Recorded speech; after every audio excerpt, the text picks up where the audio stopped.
Madam Minister, welcome back. You were here 3 months ago to inaugurate where we're sitting.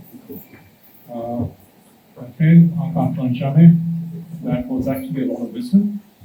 Madame Benedicte, biggest fan of India here. While distinguished panelists, distinguished friends, ladies and gentlemen, Namaskar, bonjour. I'm really delighted to welcome all of you here at the Swami Vivekananda Cultural Center for today's event, India's new script on luxury, craft, and culture. Let me begin by congratulating IFCCI and Comité Colbert for bringing together this distinguished gathering of business leaders, designers, craftspersons, creative professionals, both from India and France under the broader framework of India-France Year of Innovation 2026, which reflects the shared commitment of our two countries to innovation in every sphere. While innovation is often associated with science and technology, it's equally present in design, craftsmanship, culture, and luxury. The ability to preserve tradition while continuously reinventing it for contemporary audiences is, in itself, a form of innovation.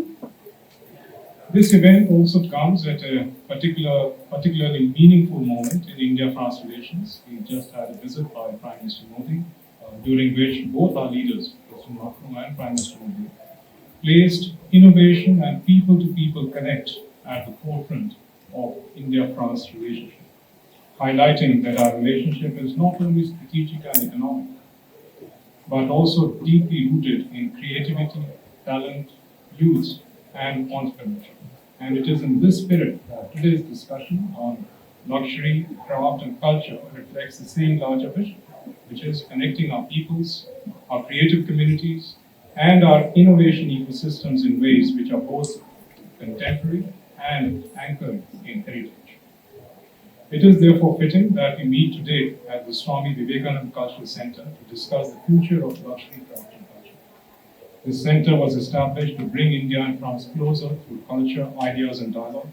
And for those of you who are not aware, it's named after Swami Vivekananda, who was a 19th century Indian thinker who introduced the Western Indian philosophy, visited France in the late 19th century, even learned French, and whose biography was written by the famous French writer and Nobel Prize winner, Romain Rolland, a copy of which is at the entrance of the center. Now, India and France have long shared a special relationship in the fields of art, culture, and craftsmanship. In the past, Indian textiles, jewelry, carpets, perfumes fascinated Europe and influenced fashion, design, and luxury traditions. On the other hand, France, with its extraordinary legacy of fashion, design, and art, has long been admired in India as a global center of refinement, creativity, and excellence. In the present, this relationship has evolved into a dynamic partnership.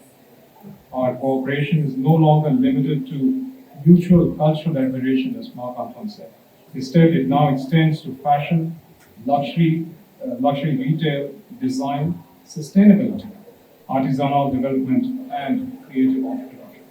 And looking to the future, there is enormous potential for India and France to co-create the next chapter of global luxury. France brings decades of experience in luxury branding, in design excellence, in craftsmanship, and international positioning, while India brings one of the world's richest traditions of craftsmanship, a vibrant creative economy, skilled artisans, young designers, and a rapidly expanding consumer market. Against this backdrop, today's signing of the MOU between IFCCI, Luxury Committee, and Comité Colbert marks an important milestone, because this MOU represents a shared commitment to dialogue, to knowledge exchange, talent development, and deeper collaboration between French luxury houses and India's rich ecosystem of artisans, designers, manufacturers, and entrepreneurs. And this partnership has the potential to become an institutional bridge between our two countries, promoting innovation, supporting artisans, encouraging investment, facilitating design collaboration, and nurturing the next generation of creative talent. India today is one of the most exciting luxury opportunities in the world. the world's fastest growing major economy, young and aspirational population, rising incomes, expanding urban centers, digital commerce are shaping, or rather I should say are reshaping the Indian consumer landscape. Indian consumers are increasingly seeking quality, authenticity, sustainability, and meaningful cultural identity in the products, making India a promising market for luxury consumption.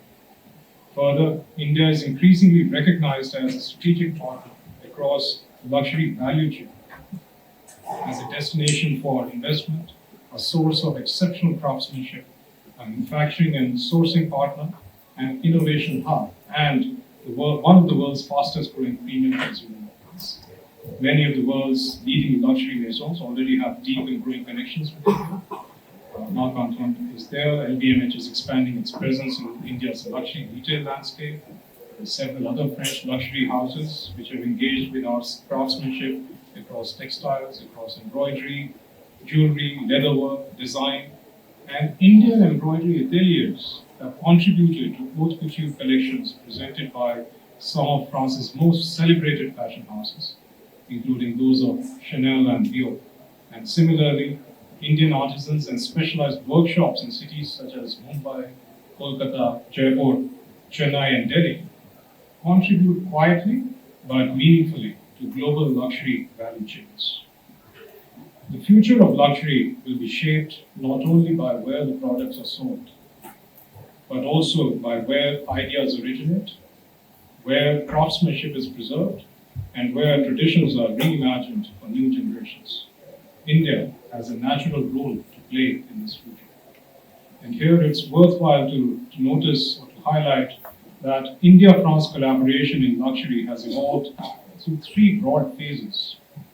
The first phase was a phase of admiration, when French travelers, collectors, and connoisseurs recognized the beauty of Indian textiles, jewelry, and decorative arts. The second phase has been a phase of partnership, where French luxury houses have increasingly collaborated with our artisans, designers, and manufacturers, while also establishing a stronger presence in the Indian market. And today we stand at the threshold of a third phase, one of co-creation. In this phase, India and France can jointly shape the future of sustainable luxury, which is why today's discussions are so important. The themes in today's program, from the Indian luxury market and retail infrastructure to couture and consumer behavior and handloom innovation, they all reflect the many dimensions of our partnership. Let me conclude by thanking IFCCI, by thanking Comité Colbert, and all of you, all partners, speakers, moderators, and participants who made this event possible. Marc, it was a good sales pitch. Your concerns have been noticed and noted, and I'm very glad that you have been very proactive in pursuing, in making use of this time before the India UFT actually comes into effect, so that it's a seamless transition to actually benefit from the promises which are there in the FTA. Please rest assured that our doors are open. You are actually pushing against an open door, and we would do our best in case you have more concerns to flag them to our authorities. Your team has already met our trade minister. As we speak, our finance minister is going to be in town after a few hours today. So we'll be very happy to take care of all your concerns. When I say all your concerns, I mean not only LVMH, but the entire luxury sector represented which is here. And rest assured, we'll be happy to work together with you to make sure that all of us actually derive benefits of what is on the horizon. So let me wish you all a very productive and inspiring afternoon. Thank you so much. For those of you who are wondering where the air conditioning is, please do remember we are in France. Thank you.